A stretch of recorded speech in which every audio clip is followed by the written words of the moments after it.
పేతురు రాసిన మొదటి పత్రిక 2వ అధ్యాయము 9వ వచనం, చీకటిలో నుండి ఆశ్చర్యకరమైన తన వెలుగులోనికి మిమ్మును పిలిచిన దేవుడు. చూడండి, చీకటిలో నుండి ఆశ్చర్యకరమైన తన వెలుగులోనికి మనల్ని పిలిచిన దేవుడు. ఇది వాగ్దానమా అంటే ఇది చాలా శ్రేష్టమైన వాగ్దానం అంటాను నేను. చీకటిలో నుండి ఆశ్చర్యకరమైన వెలుగులోనికి. మీరందరూ ఇప్పుడు చీకటి సంబంధులా, వెలుగు సంబంధులా?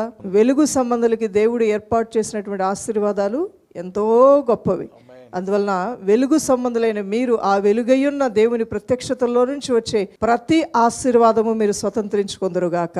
ఆమేన్. మీరు ఎప్పుడు కూడా నేను వెలుగు సంబంధిని అని అనుకోవాలి. మీరు ఇక చీకటి సంబంధులు కాదు, దేవునిలో నూతన సృష్టి అయ్యారు కాబట్టి వెలుగు సంబంధులు అనగా దేవుని జనాంగమై ఉన్నారు. దేవుని జనులు పొందవలసిన ప్రతి దీవెన పొందుకోవడానికి మీరు అర్హులు. ఒకవేళ మీ మనసు ఎప్పుడైనా ఈ దీవెనలు నాకు సంబంధించినవి కాదనుకుంటే మీ ఆత్మ చెప్పాలి, నువ్వు వెలుగు సంబంధవి, నువ్వు అర్హుడివే, నువ్వు అర్హురాలువే అని చెప్పాలి. మరి ఈ వాగ్దానంలో ఉన్నటువంటి ఆశీర్వాదం మీరు యేసు నామములో స్వతంత్రించుకుందరు గాక.